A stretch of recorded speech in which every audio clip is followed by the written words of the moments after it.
Assalamualaikum warahmatullahi wabarakatuh. Kita lanjutkan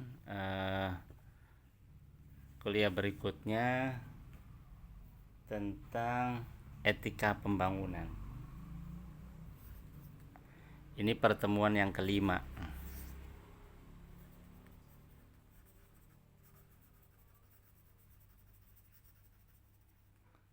Nah, apa saja yang terkandung di dalam etika pembangunan ini? Kalau kita lihat kata-katanya, etika, moral, norma, nilai-nilai yang terkandung dalam melaksanakan pembangunan. Pembangunan itu maksudnya ya pertumbuhan, pergerakan untuk arah kemajuan. Apa saja yang dilakukan dalam upaya etika dalam pembangunan? Apa saja yang harus dilakukan? Ada beberapa unsur yang harus dilakukan dalam etika pembangunan. Di antaranya apa? Di antaranya yang pertama harus ada unsur kebebasan.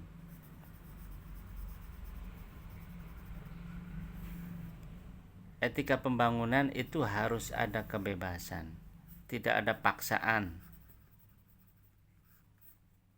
Tidak ada kekerasan. Tidak ada kalaupun ada konflik harus ditekan adanya konflik.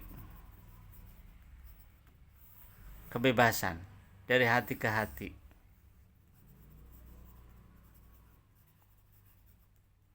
Nah, inilah etika dalam membangun. Harus ada kebebasan. Lantas yang selanjutnya, nah kalau kita bicara kebebasan banyak juga unsurnya ini. Yang pertama, kebebasan mengeluarkan pendapat.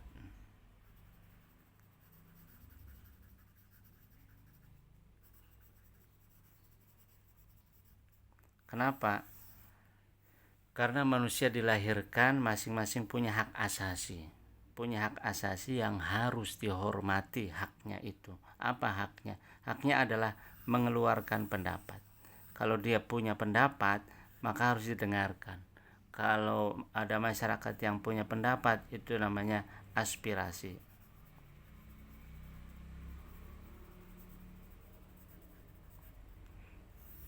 Ini kembali ke etika. Etika dalam sebuah kebebasan adalah diantaranya mengeluarkan pendapat. Harus dijamin. Harus dijamin. Bisa demo, bisa kritik, bisa protes, bisa bebas. Tapi kembali lagi, ini sesuai dengan aturan yang ada. Bukan bebas seenaknya sendiri. Bebas boleh, tapi juga tidak boleh mengganggu kebebasan orang lain. Tetap ada batasnya. Kalau tidak ada batasnya, ya itu namanya hutan belantara, namanya hukum rimba. Tidak. Dalam etika pembangunan tidak ada hukum rimba. Jadi kebebasan mengeluarkan pendapat, akan tetapi juga tidak boleh mengganggu kebebasan orang lain. Yang selanjutnya, kebebasan pers. Kebebasan pers bebas. Gak kayak dulu kan sering kita dengar bahwa pers ini dibredel, pers ini dilarang, pers ini tidak boleh. Nah, sekarang kita bebas. Apalagi kita zamannya zaman internet. Internet melahirkan medsos. Medsos banyak banget itu. Kalau kita bicara video ada YouTube. Kalau kita bicara konten-konten yang umum Facebook. Kalau kita bicara foto Instagram. Kalau kita bicara quote-quote atau kata-kata yang pendek, ada Twitter, ada G+,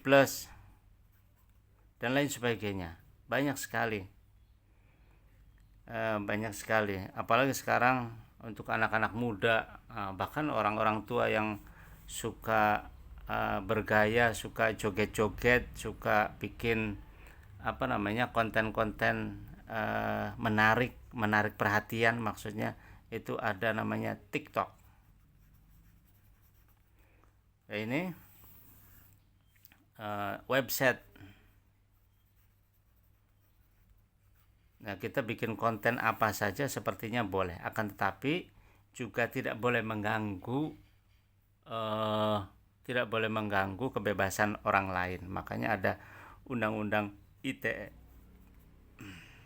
Nah, kalau kita mengganggu, kalau kita ngancem-ngancem orang lain, kalau kita bikin orang lain merasa terganggu, itu terkena undang-undang ITE. Hati-hati. Selanjutnya, kebebasan berserikat.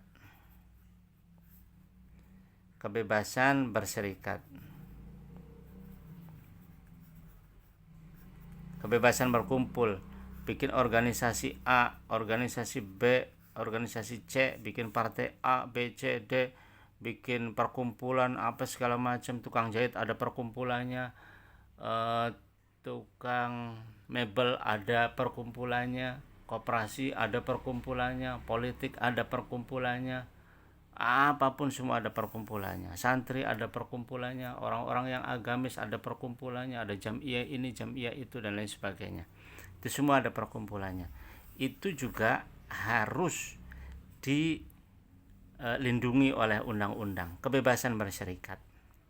Lantas yang keempatnya ada kebebasan beragama. Kebebasan beragama di Indonesia itu negara kesepakatan, negara yang bebas, agama apa saja asalkan agama itu diakui oleh negara. Ada Islam, Kristen, Hindu, Buddha, apalagi ada Kristen Protestan, Kristen Katolik, Konghucu, dan yang lainnya. Atau sekarang ada berapa itu yang yang diakui oleh negara. Ini diantaranya. Bebas beragama manapun, silakan. Karena Indonesia bukan negara agama, tapi negara Pancasila, negara yang mengakui ada agama-agama yang diakui oleh negara. Itu boleh, silakan, bebas. Yang keempat, yang selanjutnya, ya itu ada 4. Kalau kita bicara kebebasan, ada 4 kebebasan dalam sebuah negara. Nah, ini juga mengikuti etika-etika. Di sini juga mengandung etika-etika. Lantas selanjutnya persamaan. Ini yang pertama kebebasan, yang kedua persamaan. Persamaan di hadapan hukum tentunya. Tidak feodal.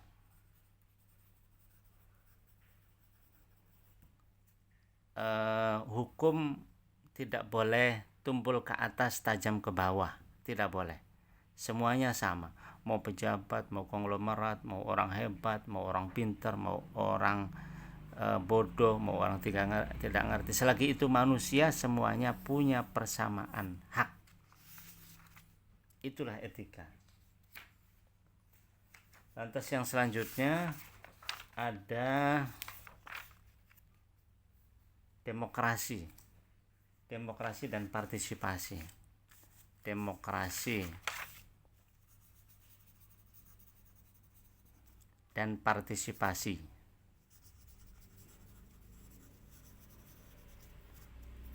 Kalau kita bicara demokrasi, seperti tadi yang dikatakan, dari rakyat, oleh rakyat, dan untuk rakyat.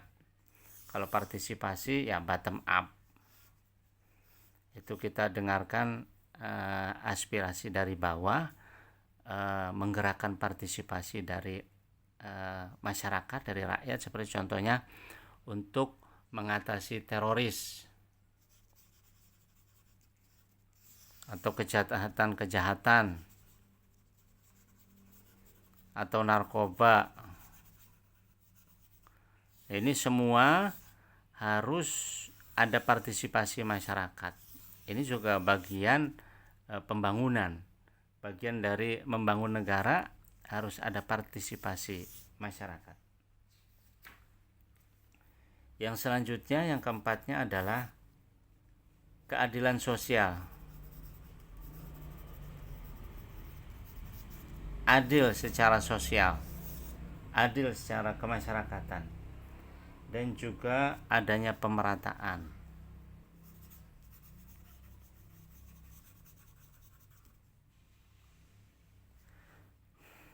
Adanya pemerataan, ya rata sama rasa.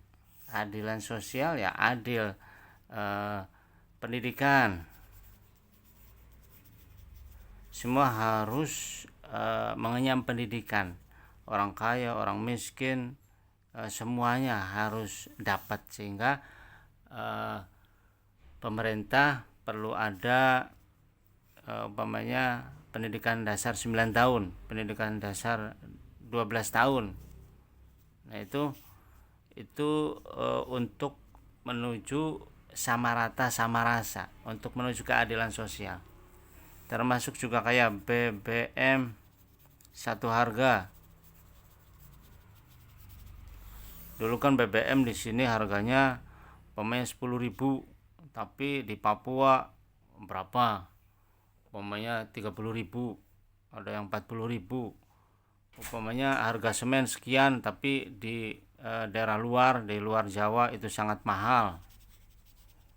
Nah, mahal dan murah ini tentu saja harus bisa mewujudkan keadilan sosial dan pemerataan.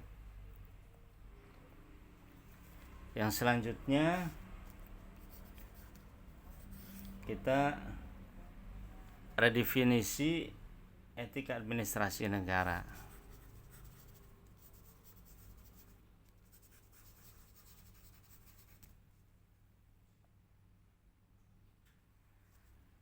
Jadi dalam menjalankan administrasi negara, seorang administrator harus menggunakan etika.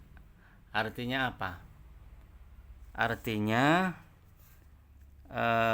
jangan mentang-mentang umpamanya birokrat yang punya kewenangan untuk melakukan tender umpamanya